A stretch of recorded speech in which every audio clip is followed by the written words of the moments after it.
you ever had to travel somewhere that would take a long distance to travel, and instead of traveling that long distance, you could walk through a door and almost instantaneously be there?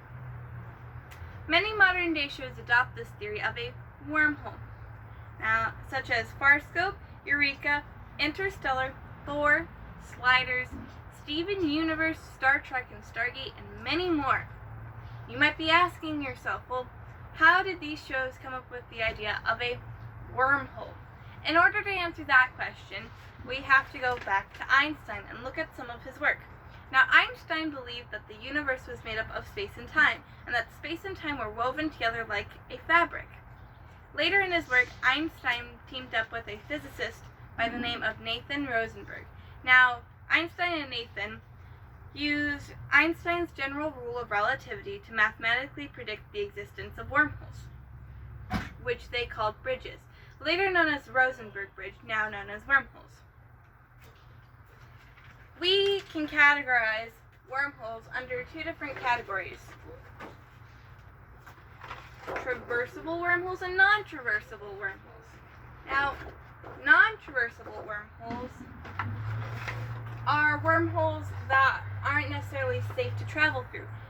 You can travel through it, but there might be a break in the curve, so you fall out of the wormhole and get lost in the full of space. Or it's only got one mouth.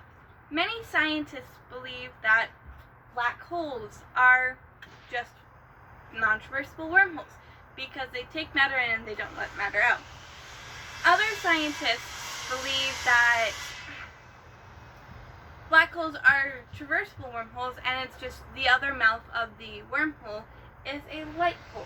Now you might be asking yourself, well, what is a light hole? A light hole is, as Space.com states, quote, a black hole's time reversal, end quote. You might be asking yourself, well, what is a black hole's time reversal? It's like the opposite of a black hole. So instead of taking matter in, it has matter in that lets matter out. And what we know from black holes is that black holes are born from a certain type of a dying star. So if it's the opposite of a black hole, would it be born from an undying star? How is that possible? Well, it isn't. And that's why we have not been able to prove whether or not black holes are a traversable wormhole. Now on to the category of traversable wormholes. We have two subcategories of traversable wormholes. We have inter-universal wormholes and intra-universal wormholes. Now, inter-universal wormholes are wormholes that connect from one point in our universe to another point in a parallel universe. Now, there are two subcategories that go under this subcategory, which would be one-way wormholes and two-way wormholes. Now, the best allegory for a one-way wormhole is if we look at a plane ticket. A plane ticket, you can buy a one-way plane ticket where you take the plane and you go there one way, but you're going to need another plane ticket to get back. Two-way wormholes are the best allegory are a round trip, so you can go there and you can use the same ticket to get back. You can use the same wormhole to get back. Now, what we see in modern day shows, one-way wormholes are usually like what we see in Stargate, and two-way wormholes are what we see in Star Trek Deep Space Nine. Some inter-universal wormholes that we see in shows are from Sliders.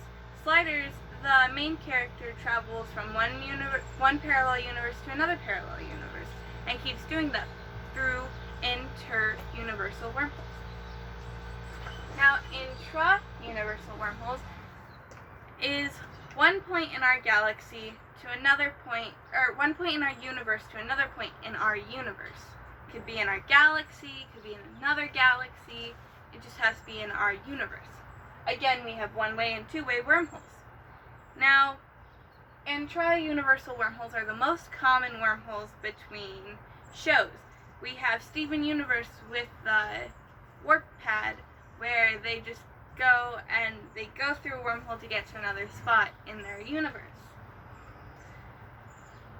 Wormholes have not been found to exist yet, and we may never find them, but that doesn't stop physicists and scientists from looking for them and trying to find them.